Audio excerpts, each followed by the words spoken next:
মহান বিজয় দিবস উপলক্ষে গত ১৬ ডিসেম্বর সোমবার আওয়ামী লীগের স্কটল্যান্ড শাখা একটি আলোচনা সভার আয়োজন করে। এতে উপস্থিত ছিলেন আওয়ামী লীগের স্কটল্যান্ড শাখার বিভিন্ন সদস্যবৃন্দ।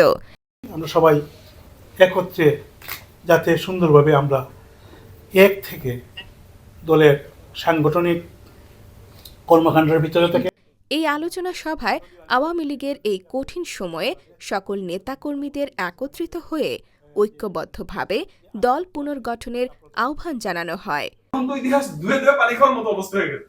এখন তাবিজ বানানোর সময় এসে গেছে। আজকে স্বাধীনতা 53 বছর পরে আমাদের ইতিহাস বলতে হয়। আমরা যুদ্ধ করে বাংলাদেশ স্বাধীন করছি। বঙ্গবন্ধু ও মুক্তিযুদ্ধের চেতনায় উদ্বুদ্ধ হয়ে আওয়ামী লীগ আবার নতুন করে সূচনা করবে এবং সকল ষড়যন্ত্র মোকাবেলা করে দেশের মানুষের আস্থা অর্জনের লক্ষ্যে স্কটল্যান্ড আওয়ামী লীগ কাজ করবে বলে আশা প্রকাশ করেন দলের নেতাকর্মীরা। এই ১৬ ডিসেম্বরের মহান বিজয় দিবসের এই মহান সভায় দাঁড়িয়ে আমি একটি কথাই বলতে চাই, আজকে বাংলাদেশ যে চরম বিপর্যয়ের মধ্যে আছে, সেই বিপর্যয়ে আমরা খুঁজে পাই সেই সব বীজের ফসলকে যারা বাংলাদেশকে স্বীকার করে না। ছাত্রলীগ নিষিদ্ধ, তাদেরকে আমি বলতে চাই যদি ছাত্রলীগ নিষিদ্ধ করতে হয় তাহলে বাংলাদেশ নাম মুছে ফেলতে হবে, কারণ এই বাংলাদেশ নামের সাথে রয়েছে বাংলাদেশ আওয়ামী লীগ, বাংলাদেশ ছাত্রলীগ, বঙ্গবন্ধুর আদর্শের সৈনিকরা কোনো সময় হায়নাদের নিষেধাজ্ঞা মানে না। কার এত বড় সাহস আছে যে বাংলাদেশ ছাত্রলীগকে নিষিদ্ধ করে?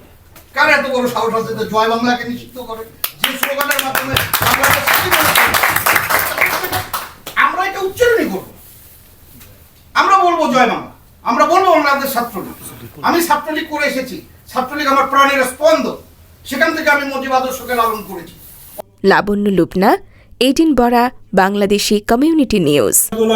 জনসমুদ্রে জাগিল জোয়ার, সকল দুয়ার খোলা, কে রুদে তাহার বজ্র কণ্ঠবাণী, গণসূর্যের মঞ্চ কাঁপিয়ে কবি শোনালেন তার অমর কবিতাখানি।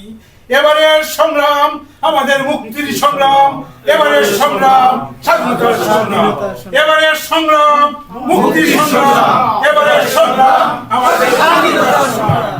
জয় বাংলা, জয় বঙ্গবন্ধু।